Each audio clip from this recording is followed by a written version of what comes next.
Desde el auditorio de la Iglesia Casa de Paz, presentamos Una Palabra al Corazón. Hoy, el pastor Jesús Herrera nos comparte el tema Una vida vencedora. Bienvenidos. Y vamos a comenzar a hablar unos temas. De pronto este y el otro domingo hemos querido desarrollar sobre la vida vencedora. Amén. Cierre sus ojos y vamos a hacer una oración, por favor. Señor, en esta mañana te damos gracias porque tú eres bueno y eres fiel. Gracias porque tú eres maravilloso, que tu palabra, Señor, nos desafíe, que tu palabra nos aliente, pero sobre todo, que tu palabra, Señor, nos enseñe el camino que has marcado para cada vida, cada hogar y cada familia. Te lo pedimos, Padre, en Cristo Jesús. Amén y amén. Quiero hablarle, como le dije anteriormente, de la vida vencedora. Quiero decir algo y luego quiero explicarlo. En la familia de Dios nadie nace siendo un perdedor.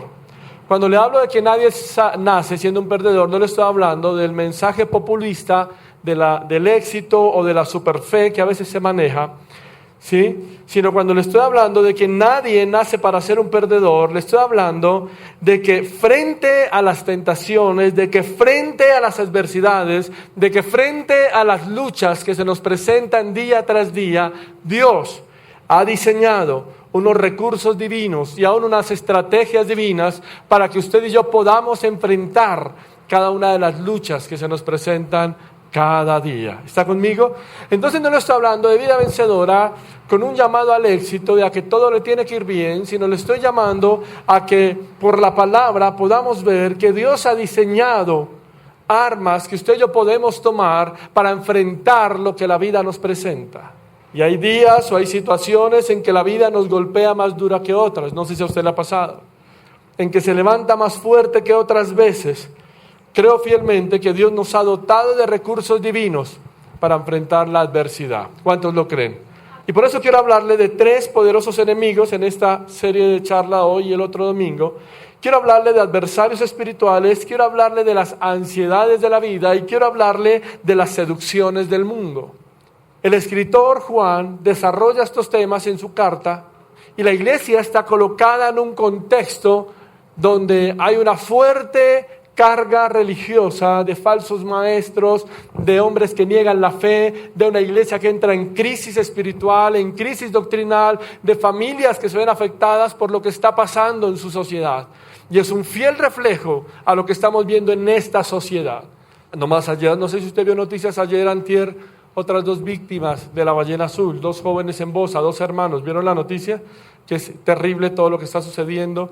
¿Cuánta gente no quiere saber más de Dios por culpa de la manipulación religiosa? ¿Cuánta gente termina estábamos hablando con una señora esta semana que decía, yo fui a X iglesia y desde que fui a X iglesia y fui a un retiro de esa iglesia, ha estado hasta en clínicas de reposo porque tiene un dolor de cabeza impresionante. No le encuentran nada, pero fue desde que fue a cierto lugar y le enseñaron ciertas cosas que no son bíblicas. Entonces hay una afectación social que está aún de una u otra manera afectando las familias, los hogares y la convicción con Dios. Por eso yo quiero hablarle en esta mañana, en el primer aspecto, sobre venciendo a nuestros adversarios. ¿Venciendo qué? Nuestros adversarios. El texto que leímos en 1 Juan 4:4 dice, hijitos, vosotros sois de Dios y los habéis vencido porque mayor es el que está en vosotros que el que está en el mundo. Antes de llegar a la respuesta de victoria que hace el apóstol Juan, primero me gustaría que miráramos a qué se está refiriendo o a qué clase de victoria nos está llamando Juan. Por eso cuando le hablo de venciendo nuestras adversidades, quiero hablarle de 3 cosas rápidamente. Número 1, tenemos adversarios espirituales que andan activos hoy en día. Uno no puede desconocer que hay un mundo espiritual, como no puede desconocer que hay un mundo material. ¿Hay un mundo material, sí o no? Se nota. Y en la materia sí que menos. Yo cuando estuve enfermo, me tocó cogerle a casi toda la ropa porque la materia se acabó. Gloria a Dios por eso. Pero también hay un mundo espiritual, y hay un mundo espiritual que nos afecta, pero también hay un mundo espiritual que manipula a la gente, y eso es lo que quiero mostrarle hoy. El texto bíblico comienza diciendo, versículos 1 al 3 de 1 de Juan 4, por favor, que quiero que mire. Amados, no crean a todo espíritu, sino probad los espíritus si son de Dios, porque muchos falsos profetas han salido por el mundo.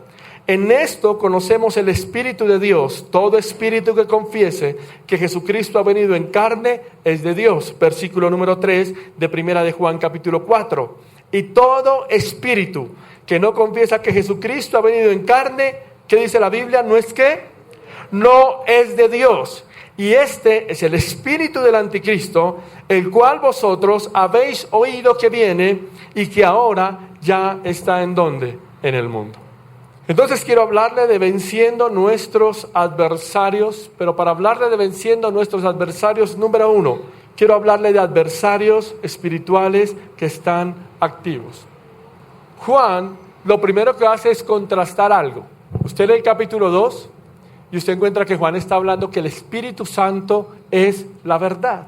Pero cuando usted se encuentra en este capítulo, usted encuentra que ahora, si la fuente de toda verdad es el Espíritu Santo, ahora hay una fuente del error que no proviene del Espíritu Santo. Yo creo fielmente al accionar del Espíritu Santo en las vidas. ¿Cuántos lo creen? O sea, no podemos negar. Y me encanta algo que cita el doctor John MacArthur. MacArthur dice, cristianismo sin el Espíritu Santo no puede ser cristianismo. No puede existir. Hay dos ramas muy fuertes en la iglesia donde por defender la fe han matado la acción del Espíritu Santo.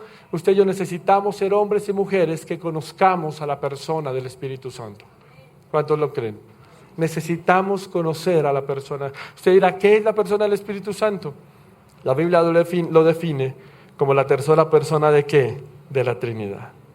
Pero cuando el escritor Primera de Juan está hablando de que el Espíritu Santo es el que nos dirige a toda verdad, está haciendo un contraste y es a lo que quiero hablarle. El versículo 1 dice, no creáis a todo espíritu, sino probad los espíritus si son de Dios, porque muchos falsos profetas han salido por el mundo. ¿De qué manera encontramos adversarios espirituales que dañan nuestro corazón? Cuando hoy tristemente se encuentra gente hablando de parte de Dios, pero que gente que no es de Dios. Y era lo que estaba sucediendo en la época. En la época, en el contexto del pasaje, espíritu habla de profeta. Así que lo que el pasaje está diciendo es, no crea a todo espíritu religioso. ¿Qué le quiero decir con esto para que me pueda hacer entender? Cuando le hablo de que hay falsos profetas, hermano, hay gente hoy en día que se dedica a manipular el evangelio y la gente cree y corre a eso. Hace 10 días me dio por entrar a internet en la noche un sábado y había una aplicación de un culto abierto de X iglesia y había un predicador. Y el predicador dice dos cosas que fueron lo más absurdo. Número 1, él dice, era un coliseo llenísimo, y él dice, yo decreto que a la medida de su aplauso será la respuesta de Dios. Si usted no aplaude hoy, Dios no le va a responder. Yo dije, Dios bendiga a los que no tienen brazos porque se quedaron sin respuesta de Dios. ¿Qué van a hacer? La gente empezó a aplaudir como loca y a gritar, y luego la mata dice, cuando usted se muera y vaya al cielo, Dios le va a preguntar dos cosas. Número 1, ¿qué hizo con su vida? Yo dije, bueno, pues sí. Y número 2, y saca un libro. Si leyó el libro de cómo alcanzar la victoria. Dice, si usted no lo ha leído y Dios le pregunta, a la salida lo vamos a estar vendiendo. Yo dije, claro, se hizo el negocio. La gente gritó amén. Yo seguí viendo la herejía. Y se le acabaron en un coliseo, se le acabaron. Él dice, voy a estar otros 2 días vendiendo lo que Dios me dio. Es lo que está hablando Juan, hermano. Y eso pasa, y dígale a la persona que tiene a su lado, todo eso pasa por no conocer la Escritura. Gente que habla en nombre de Dios, pero que no es Dios el que habla por ellos. Y eso es lo que usted tiene que tener muy claro en esta mañana, hermano. Hablan cosas que no son de Dios. Mateo capítulo 7, versículo 22 es un texto que todos conocemos. Mateo 7, 22 dice que en aquel día Muchos me dirán, Señor, Señor, en tu nombre echamos fuera demonios, en tu nombre profetizamos, en tu nombre predicamos. Señor, yo era un fiel diezmador. Señor, yo era un hombre que armaba cruzadas. Yo era un hombre que llenaba estadios. Yo era un hombre que hacía sanidades. ¿Y cuántos han leído el texto bíblico? ¿Cuántos saben que la Biblia es para leer? ¿Qué le dice el Señor? Uy, hermano, usted está en la primera fila. Ya le mando a apartar la primera fila del cielo, porque es que necesitamos más como usted. ¿Eso dice la Biblia? La Biblia dice que el Señor en Mateo 7:22 le dice, muy lindo todo lo que usted ha hecho, pero apártese de mí, hacedor de maldad, porque no lo conozco. Y ese pasaje a mí me parece muy fuerte, porque algo que tenemos que tener claro y que quiero que usted hoy se grabe en su corazón, y es que ninguna doctrina bíblica se basa en milagros o señales. Ninguna doctrina de la Escritura se fundamenta en señales o milagros. Apocalipsis capítulo 16, versículo 14 dice, y muchos hacían milagros por manos de demonios. Ahora, no estoy diciendo que los milagros no son de Dios. Creo fielmente que el Señor opera milagros. ¿Cuántos lo creen? Creo fielmente que Dios opera cosas sobrenaturales. ¿Cuántos lo creen? Lo que no creo, que es lo que dice la Biblia, es que usemos eso para manipular la fe de la gente, porque la gente no conoce la Escritura. Y era lo que estaba pasando en Primera de Juan. Y los adversarios espirituales usan hombres y mujeres sin escrúpulos para dañar la fe de la iglesia. Y por eso hay tanta gente que hoy en día no quiere asistir a la iglesia.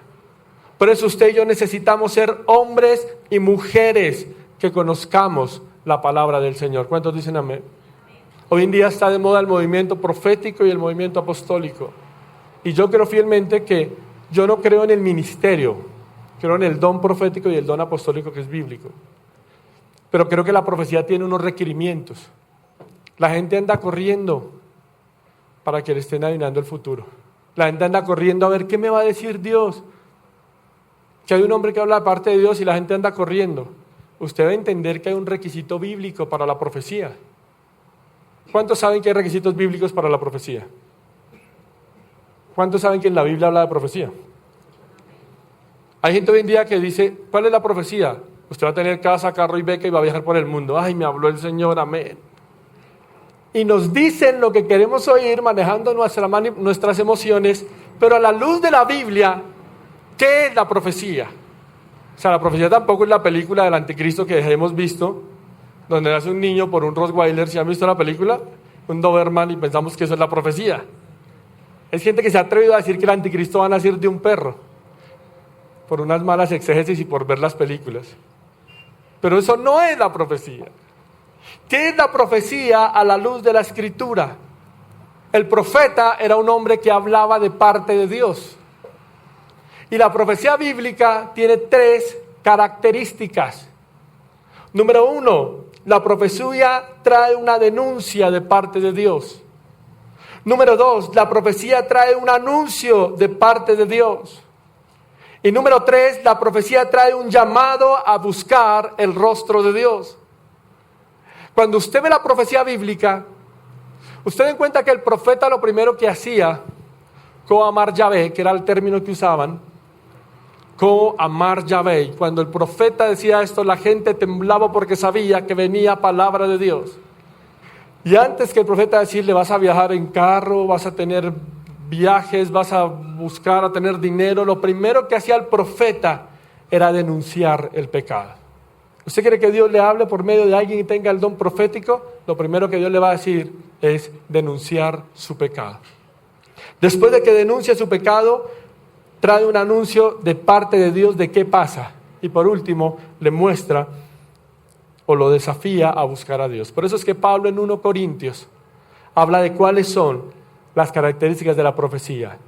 La profecía edifica, la profecía exhorta y la profecía, hermano, consuela. Edifica, exhorta y consuela. Cuando Dios le va a hablar a usted, lo primero que hace es denunciarle su maldad. Después le dice qué pasa si no cambia y por último le da una palabra de aliento. O sea que la profecía que solamente viajes, plata y carro, a la luz de la Biblia, eso no es profecía, que era lo que estaba pasando en Primera de Juan.